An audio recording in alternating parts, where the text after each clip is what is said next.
নমস্কার বন্ধুরা, আমার হাতে যেটা দেখতে পাচ্ছেন দেখে মনে হচ্ছে না সিঙ্গারা বা সমোসা, কিন্তু এটা সিঙ্গারা নয়। এটা যেমন খেতে তেমনি দুর্দান্ত স্বাদ এর। এটা যত ঠান্ডা অবস্থায় যেমন নরম, গরম অবস্থাও ঠিক তেমন নরম।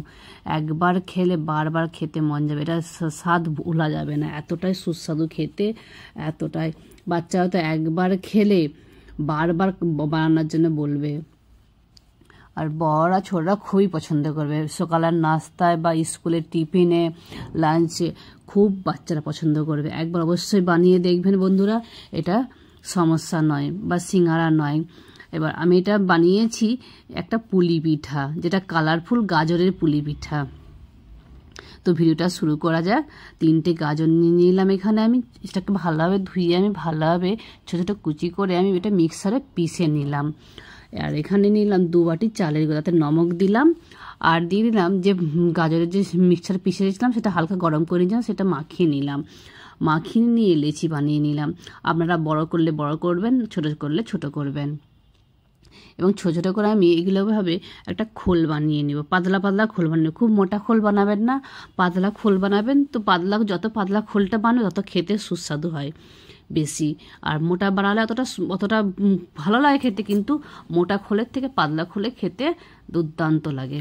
একবার অবশ্যই বানাবেন। আমি এখানে তো খোলটার ভেতরে নারকেলের পুর দিয়ে দিলাম, আর এখানে শেপ দিয়ে দিলাম সিঙ্গারার বা সমোসা। এইরকমভাবে আমি বানিয়ে নিলাম একটা। এরপর আমি আবার একটা বানিয়ে দেখাচ্ছি আপনাদের। এইভাবে আমি সবগুলোই দুটো দুটো করে বানিয়ে দেখাবো আপনাদের। যে আমি একরকম ডিজাইন করি না, তো আমি সব রকমই করেছি। এতে কি হবে, বাচ্চারা দেখলে আরও ওদের উৎসাহতা বেড়ে যাবে। খাবার দেখেই বাচ্চারা খেতে আগ্রহ হয়, সেই জন্য আমি একটু ডিজাইন বানিয়ে আজ দেখালাম। আর বাচ্চাদেরকে এইভাবে আমি খাওয়ালাম। এই দেখুন বন্ধুরা, আর মুখটা ভালো করে টিপে দেবেন, না হলে নারকেলের পুরটা বেরিয়ে যাবে। তো এইভাবে বানিয়ে নিলাম দুটো। আবার একটা নতুন ডিজাইন দিলাম এইভাবে।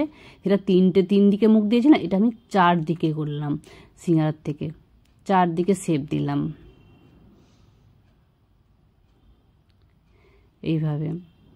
এইভাবে আমি আবার একটা বানিয়ে নেব ঠিক এরকম ডিজাইনের। বন্ধুরা, ভিডিওটা ভালো লাগলে আমার চ্যানেলটাকে অবশ্যই সাপোর্ট করবেন এবং কমেন্ট করে জানাবেন যে আপনারা অবশ্যই বানিয়ে খাবেন। ফের কমেন্ট করে জানাবেন যে কেমন হয়েছে, অবশ্যই জানাবেন।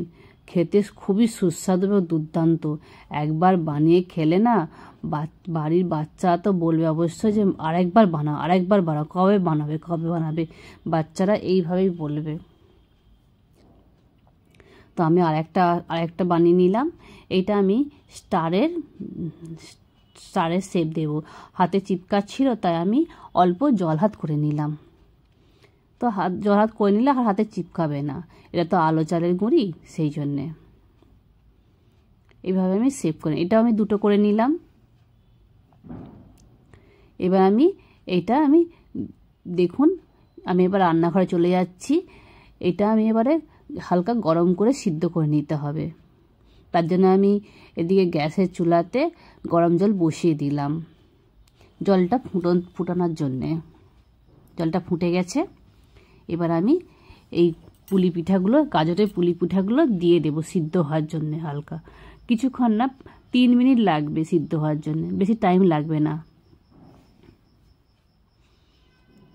সিদ্ধ হয়ে গেছে, দেখুন কতটা সুন্দর কালার আসছে। কাঁচা অবস্থায় এরকম কালার আসে না, কিন্তু যখন এটা সিদ্ধ হয়ে যায় তো কত সুন্দর কালার আসছে। মনে হবে না কত কালার দেওয়া হয়েছে, কিন্তু কালার একদম দেওয়া হয় না। আর কতটা নরম দেখুন, ঠান্ডা হয়ে গেছে তা সত্ত্বেও কতটা নরম হয়ে